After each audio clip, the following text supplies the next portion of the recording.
و هی بافساد اداء رمضان لا غیره. کدام مردی که با زن خود خانه‌داری میکند در ماه رمضان یا در ماه رمضان خوراک میخورد یا در ماه رمضان آب می نوشد، غذا باشند، یعنی بدن انسان از استفاده این. سلام دوستو، بسیاری شما از پروستاتیت تقمصی میکشیده. مرحمت برادرها، به شما توصیه میتونم полноценный курс лечения برای پروستاتیت. انشالله که هم مردونگی به خود میکنه، همچنین желание هم خوبگی خوب میکنه، هم برای گرده، معده، قد رودها به حد افکتیو نه. تریلیبوس ماسین، دو دونه روغن خیلبا، یک تا قیصل هندی، دو پاچکا فیتو سویچا. تریلیبوس ماسین برادرها مهلت هم خوبگی دراز میکنه، تنه را به خود میکنه، فویز منی بلند میکنه، желание هم خوبگی خوب میکنه. روغنای خیلبا رای پیشابهایی میکنن، گردش خون تیز میکنن، همچنین برادرها سنگ نمک گرده را میرزونن، برای گرده وسپلینش میگیرن. قیصل هندی باشه پروتیف میکروب یارده میکنه، همچنین برادرها وسپلین پروستات را میگیره. فیتوسویچا باشن برادرها برای وسپلین پروستات را گرفتن و راهی پیشاب را خوب کردن و همچنین برادرها برای желание هم خوبگی تو خوب کردن، برای وسپلین قد رودها را گرفتن. مرحمت برادرها زنگ بزنید، полноценный کورس شه با نرخ ارزان با همه شهرها دسترسی میکنید. آب می نوشد، غذا باشند، یعنی بدن انسان از استفاده این قوت پیدا کند، او دوا یا اینکه دوای را استفاده میکند، یعنی چیزی نباشد برای درد دندانش باشد، درد سرش باشد، درد دستش باشد، دارو میخورد. اگر اینها قصدن باشند، یعنی روزدار بود و بعدن چیکار کرد؟ خیلی هیچی گپی ندارد گفت، گرفت بازن خودش خانه‌داری کرد، یا طعام در پیشمان خوردن گرفت، یا از آب نوشید بی پروایانه قصدن. اینجا شریعت از روی قرآن هم حکم میکند که این بنده در نزد خداوند گناهگار شد در این یک روزی که وی خورد 2 ماه و 1 روز کفارت بدهد. اگر همین 2 ماه و 1 روز روزه ندارد، کفارت چه ندهد، در نزد خدا ای اولا روزدار نیست و در نزد خدا گناهگار است و البته از حساب این اعمال بدش در نزد خداوند گناهگار می شود. کفارتش انا همین است، در 1 روز قصدن کسی که می خورد، یعنی جورته میگه ما و شما استفاده میکند، کفارت میدهد. مثل مظاهر گفت. مظاهر کی هست؟ مظاهر در کتاب زهاری، کتاب طلاق میگوید که مظاهر کسی هست که یگان اعضای زنش را به اعضای زنش مانند میکند. مثل میگوید که سینه های تو مثل سینه های مادرم هست، یا شکم تو مثل شکم مادرم هست، یا پای تو یا ران پای تو مثل ران پای اپم است. اگر به اینها تشبیه داد، این مردم تا کفارت 2 ماه روزه نگیرد به زن خود دیگر نزدیک شد. کفارت فقط در همین ماه مبارک رمضان است. اگر کدام ما و شما اگر از ماه رجب روزه بگیریم، از ماه شوال بگیریم، اگر قصدن هم که بخوریم، اینجا در 1 روز قضا میگیریم، کفارت در گردن ما نیست. و این روزهای نفلی هستند، اونا فرضی نیستند. فقط کفارت برای همین روزهای فرضی هست.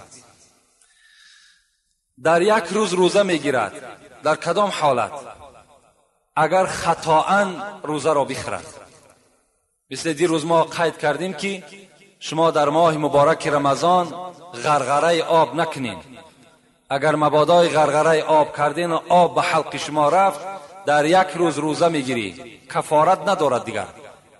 کفارت فقط برای آدمی که قصداً میخورد، برای آدمی که نافهمیده در حالت همان غرغره کردن آب که رفت، این صورت در 1 روز روزه میگیری. یعنی ماه رمضان را که تمام کردی، بعد رمضان عید که گذشت، بعد عید چند روزه که مثال خطا 1 روز خطا کردی، 2 روز خطا کردی، چکار میکنی؟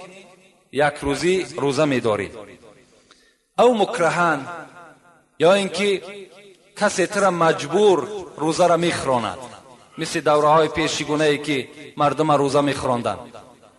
کسی که اگر یک در حلق شما روزه را مثال طعام میریزد یا آب میریزد، شما را قصداً روزتون میخراند، در این صورت هم شما در یک روز روزه میگیرید. او فعل بظن انه لیل، یا گمان میکند این که شب است، یعنی در خانه نشستگی طعام خورده است، فکر میکند که تا حال شب است، بیرون میشود که الکی روز شده است. این آدم هم چیکار میکند؟ در یک روز روزه میگیرد. یا در یگان بدن ما و شما اگر جراحی باشد، در همون داخل جراحی که مثال سوراخی دارد، اگر در سوراخی ما و شما دارو بگذاریم، در این صورت هم در یک روز روزه میگیریم. من عباره‌اش نمیخوانم، هم ترجمه میکنیم. یا در موضع هایی که سوراخی دارد، مثل سوراخی بینی هست، مثل سوراخی خواب گوش هاتون هست، اگر در همین ها هم که شما دارو را اگر داخل کردین، روزه شما را میشکند. مگر صاحب فتوا میگوید که اگر در چشم کسی دارو بچکاند، این روزه را نمیشکند. در چشم روزه نمیشکند و در دیگر سوراخی هایی که در وجود انسان است، اگر دارو را شما جا کنین، روزه شما را فاسد میکند. من غیر المسام گفت، یعنی در جاهایی که سوراخی نیست، مثل پشت دست است، شکیدن یگان مزه است، وازلین است و دیگر چیزایی که استفاده می، اینا باکی ندارند. اینا در روزه ما و شما هیچ نقصان نمیرسانند، مگر در حالت میرساند تأثیرش که اگر همون زخم چقر باشد یا سوراخی دارد که در داخلش ما و شما همون دارو یا تبلیت کرده مثال می اندازیم. یا اینکه سنگ پاره میخورد، این دم در یک روز روزه میگیرد. یا با پری دهان میپرتاید، این دم در یک روزه میگیرد. اگر به شرطی که خودش قصدن کرده باشد پرتاید، این صورت در روزه میگیرد. لیکن اگر خود دل میشورد، دل شراک میشود و میپرتاید، این صورت در روزه شما شکستگی نیست. قصدن اگر شما خود دلتون شورانده و پرتافتین، با پری دهان باشد، این صورت در یک روز روزه میگیرین. اگر نافهمیده روزه گرفتین، نافهمیده روزه را خوردین، رسول اکرم چی گفتن؟ من نسیه و هو صائم، کسی نافهمیده آب نوشید یا طعام خورد یا یک دوای را استفاده کرد، فاکل و شرب فلیتم صومه، پیغمبر خدا گفت روزش تمام کنه، فانما اطعمه الله و سقاه. برای چی؟ زیرا که این طعام و این شراب خداوند بر او داد، این ضیافت خدا بود، این مهمانداری خدا بر بنده بود. کسی که نافهمیده میخورد خوش به حالش، کسی نافهمیده اگر استفاده کرد همان روز باور کن برای باید خرسنده حد کنار نداشته باشد، زیرا این ضیافت خداست. اگر نافهمیده ما و شما خوردیم، خطاً نه بلکه نافهمیده، آدم فراموش میکند گاه که من روزدار نیستم میخورد، اینت شما تصور کنین که خدا شما را ضیافت داد، شما بنده دوستدار بدهید. او احتلمه، یا مثال آدم روزدار روز خواب میکند، خواه شیطان مثال فندش میزند، یا اینکه مثال در خوابش یگان خواب میبیند، بیدار میشود که احتلام شده است، در این صورت هم روزه شما شکستگی نیست. رفته غسل جنابت کنین. آوازی کردن بر روزه هیچ ضلال زیان نداره. رفته آوازی تو نمیکنین، غسل جنابت میکنین و روزه شما را نه میشکنند، نه کفارت دارد نه قضا دارد. او نظر فانزله، یا اینکه اگر به سوی زن خودت نگاه میکنی و شهوت کشاده میشود، همون احتلام میشه، این صورت هم در روزه تو ضلالی نیست. یا اینکه در دهان شما غبار میدراید، چنگ خاک میشود، در دهان شما هم چنگ خاک میدراید. او دخان، یا اینکه بعضی آدم های اصلا زکام میشوند، مثال سیپندود استفاده میکنند، یا نزد چکدان باشند نان میپزند. خب خلاص کدام نوع دودی که نباشد، اگر در مشام شما در دهان شما که داخل شد، اینم در روزه شما هیچ نقص آوردگی نیست. او ذباب حلقه، یا اینکه پشه که در حلق شما داخل می شود، اینم روزه شما را نمیشکند. اگر بوسه کند، یا زن خودش را بوسه میکند یا میساس میکند، اگر انزال شود اینجا قضا می‌دارد. زیرا که در ماه رمضان فقهای ما و شما میساز کردن برزن و بوسه کردن زن اگر خوف شهوت باشد من کردن. یعنی انسانی که خودش اداره کردن نمیتواند، میداند که بعد بوسه یا بعد میساز دادن زن ممکن است که مثال کار به حد کلانش برساند، این صورت چیکار میکند؟ وای باید که احتراز کند، وای باید نه بوسه کند و نه چی کند، نه میساز کند. میگه عایشه صدیقه یه حدیث روایت کردگی هستند در صحیح مسلم میگذرد، میگه گفتم پیغمبر خدا در ماه رمضان بعضی از زنهایش را بوسه میکرد و بعضی از زنهایش را میساس میداد و میگه خنده کرد.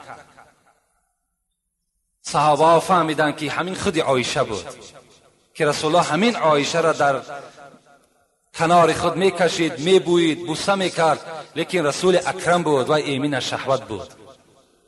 از این خاطر کسی ایمین از شهوت هست برای باکی ندارد. لیکن اگر ایمین نداشته باشد، خوف داشته باشد که ممکن است که مثال کار نتیجهش ناخوب شود، در این صورت باید که دوری بجوید. آن چیزی که میگه در دندانهای شما از خوردن سحر باقی ماند، اگر کمتر از دانه نخود باشد شما او را به زبان خود حرکت دهید و فرو برید، اون روزه شما را نمیشکند. مگر در کدام حالت میشکند؟ وقتی که بدن همون زبان ما و شما میبراریمش و نگاهش میکنیم که مثال از نخود دیده کمتر است، خانان است، خایگان نوع اطعام دیگر است، بعد اگر فروش بریم این صورت در روزه ما و شما را میشکند. اگر نادیده با همون زبان حرکت شدیم فروش بریم این صورت در روزه ما و شما نمیشکند.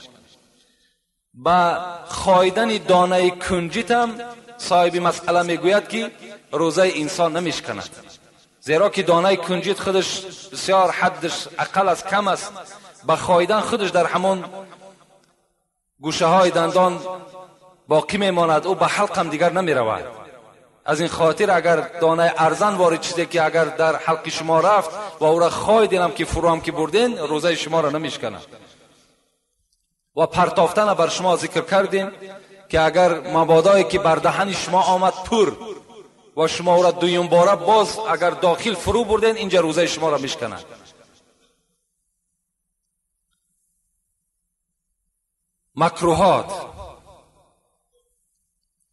مکروهات چی هست؟ چشیدن در روزه ما و شما کراهیت دارد. چیزی نباشد از طعام باشد، اگر ما و شما برای چشیدن که وای شور است، وای تلخ است، وای شیرین است، در این صورت نماز ما و شما در کراهیت پیدا می شود. و خایدن نان هم یا خایدن یگان نمودی میوه هم، این هم خایدنش فرو بردنش نه، خایدنش هم در روزه ما و شما کراهیت دارد. مگر اگر طعامی که مادر برای کودک معده داشته باشد، اگر مادر خایده در دهن کودک بگذارد اینجا باکی ندارد. مادر حق دارد که طعام میخواید و در دهان همون فرزندش میگذارد. لسواک و الکحل، اگر شما مسواک کنین، مسواک چوب هایی که هست، این دندانشوهایی که الحال هستن، اینا مزه دارن، اینا استفادهش فقط همون بعد روزتون که گرفتین سحر خوری که کردین، بعد همون دندان ها را بشوین، این بهتر است از اونی که شما در روز میشوین، البته در روزه شما کراهیت پیدا می شود. لیکن مسواک چوب داشته باشین، این باکی ندارد. یا اینکه کحل میگد اگر زن سرمه کند، اسمه بکشد در ماه رمضان یا سر خود روغن میکند، اینها بر روزه هیچ ضرر زیان ندارد. موی سفیدی که فانی است میگد، فانی گفته از 50 ساله بالا موی سفید فانی میگن. اگر موی سفیدی که از 50 بالا شد وای خودش قوت خچه میداند که خیلی برجامانده میشود، یعنی قوت روزه گرفتن ندارد، اینجا شریعت ما و شما چیکار میکند؟ چی حکم میکند؟ حکم میکند که همان موی سفید افطار کند، هر روز میخورد و مثل صدقه فیتر هر روز صدقه میکند، یعنی 2 کیلو گندم چند سامانی که شود یا 2 کیلو گندم میدهد، هر روز 2 کیلو گندم برای هر روز خوردگیش خیر احسان میکند. اگر قادر شد و قوت پیدا کرد بعدا قضا میگیرد. و الا اگر به همون ضعیفی و ناتوانیش از دنیا گذشت همچون روزدار از دنیا سفر کردگی است. زنی که حامله باشد، این مسئله را من در اول خواندم به شما که زیرا که این مسئله مهم است، خیلی با دقت باشین. این مسئله در همه ما و شما رخ میدهد. زنی که حامله دار باشد یا کودک معده دارد که کودک شیرخواره است، و همه ما و شما معلوم است که شیر از غذا پیدا می شود. اگر مادر غذا نخورد، طعام نخورد، شیر کم می شود. شیر همون قوتناکی که در داخلش دارد، همون قوتناکی ها گم می شود و کودک ضعیف می شود، کودک بیمار پیدا می شود. اینا گفتم. پس یک حدیث به یادم آمد، تنظیم عائله خود یک موضوع هست که در قرآن ما و شما پیش از گفتار این موضوع را بیدار کردن در حکومت ما و شما، این تنظیم عائله خودش علاکه در قرآن ما و شما ثبت کرده شدگی است.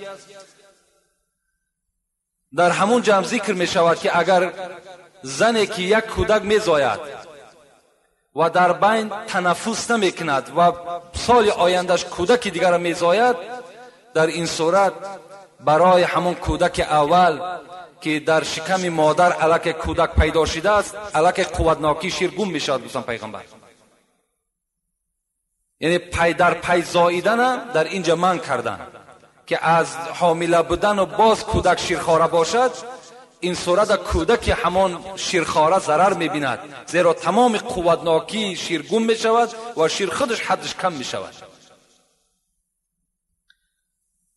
انا اگر زنی که حامله باشد یا شیردهنده باشد، اگر خوف برند بر فرزندشان یا خوف برند بر سلامتیشان، این صورت چیکار میکنن؟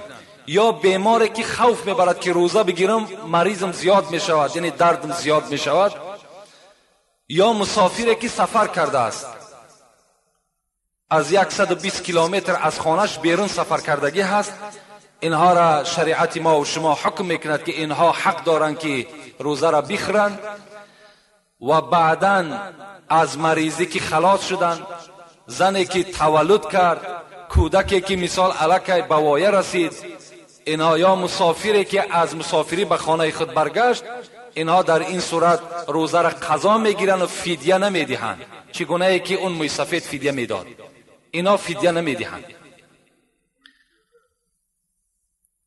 پای پیاده شهر نیست، اگر به سمالیات میره، به مرسیدس میره، به چیزی میره، همین 120 کیلومتر طی کردی تو مسافر هستی. ولی بسیار از همین عقیده در ما و شما که وقتی آدمایی که مثال سفر میکنیم به دوشنبه میریم، بعدن چیکار میکنن؟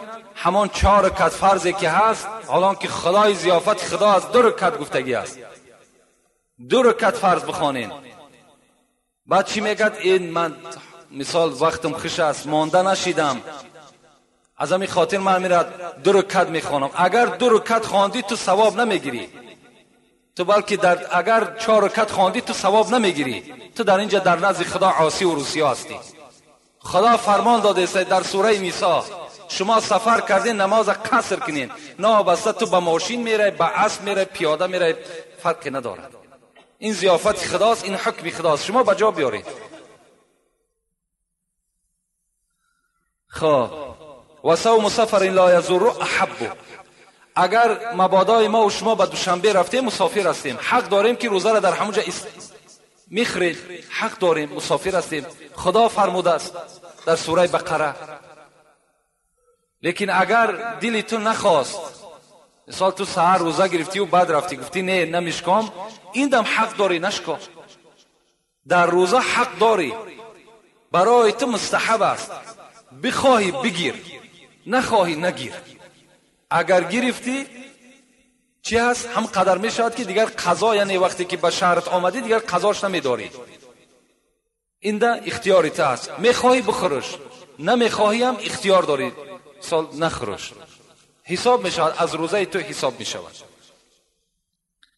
اگر شخص بیمار می شود، میگن بیمار شد، روزه را میخورد، روزه را میخورد، ولیکن شرط کرده شده است، میگه صاحب مسئله میگه شرط کرده شده است این که به فرزنداش نصیحت کند که بچه من 3 روز یا 4 روز یا 5 روز از رمضان خوردم.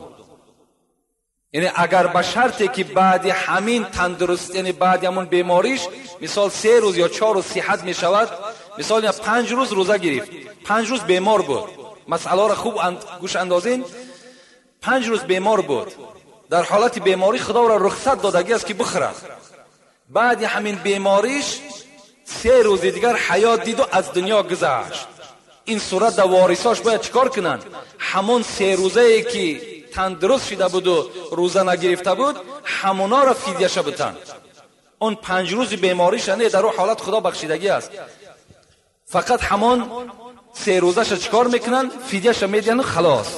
این شرط کرده شده است برای همون آدم که وصیت کنه فرزنداش که من 3 روز دیگر حیات دیدم و از جانب من فدیه بده. خب و فدیه کل صلاتین کصوم یومین. بین همین آدمی که فدیه میدهد بچه‌هاش، اگر همون آدم روزه نمازش هم که نخوانده باشد، مثال مبادا در حالت بیهوشی بود، این صورت نماز از گردن او برداشتگی هست و برای نماز فوچیدش هم چکار میکند؟ فدیه میدهد، مثل با صدقه فطر. یعنی 2 کیلو گندم از روزش میدهد، 2 کیلو گندم دیگر از حساب نمازش میدهد. امروز ما و شما دوره میکنیم، دوره‌ای که در مرده ها میکنیم، اگر چنده که این صحیح نیست، این دوره خودش صحیح نیست. در آدم های دوچار میشیم که بالکل نماز نخوانده است. ما و شما دروغ میگیم، همین دامله ها دروغ میگن، بعضی را ادا کرده است، بعضی را قضا کرده است. اکنون که ندای پرصدای ارجعی الی ربک راضیه مرضیه به گوش این بیچاره رسیده است، به سبب این، به سبب موت از ادای اون عاجز آمده است. این سخن ما است در دوره ها، لکن دروغ میگیم. ما در نزد خدا گناهکار هستیم. کدام نیکبختش بگیم، بدبختش بگیم، این بدعت جاری کرد، این بدعت است، این از شریعت ما و شما نیست. اگر من یک قابچه، بعضی آدم‌ها تصور میکنن که همون دانه‌های گندم چند که زیاد شد همون قدر مغفرت گناه میشود. نه، اگر تو 1 تن گندم در همونجا بگذاری دوره بکن، باور کن همون آیت کریمه اینجا نفوذ دارد: و ما یعمل مثقال ذره خیر یره و ما یعمل مثقال ذره شر یره. تو در دنیا ذره نیکی کرده باشی پاداشت نیکی است، اگر ذره بدی کرده باشی در نزد خدا اگر 10 تن گندم که دوره بگردانن تو از عذاب خدا نجات نمییابی. اینا را شما فراموش نکنید. فدیه همون حقی که مثال ما جدا میکنیم که فدیه صوم و صلات میگیم در حالت دوره، همونش جایز میشود که اگر همون انسان در اصل بیچاره عاجز آمد، نماز خوانده نتونست، در اصل هم بیچاره بیمار بود و با بیماریش از دنیا گذشت، این صورت این چی است؟ این عاجزی هست، این ضرورت است. اون انسانی که دیده و دانسته نماز قضا کرد، وای دیگر دوره چی حاجت است؟ دوره چی لازم است؟ در یگان کتاب خداوندی دوره خبر دادگی نیست، باور کنید. خب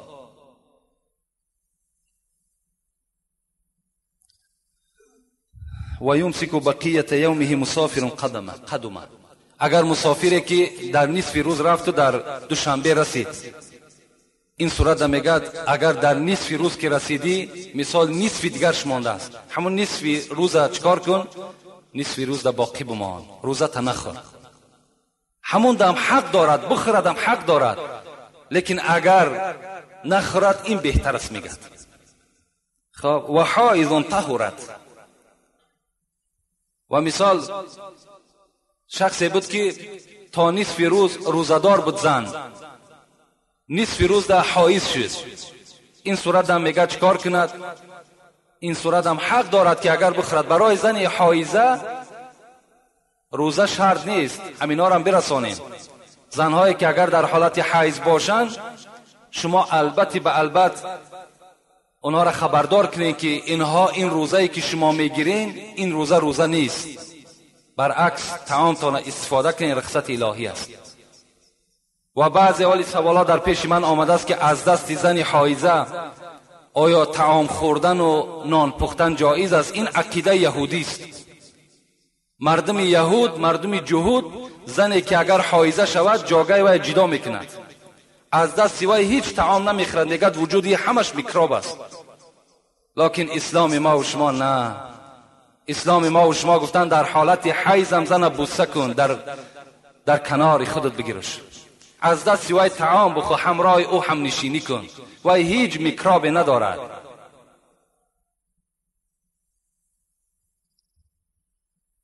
خب جنون کل شهر مسقطون. اگر کسی که از همین روز تا آخری ما دیوانه شد، کسل دیوانگی گرفتش، روز عید هوشیار شد، از گردن او ساقط است، دیگر روزه نمیگیرد.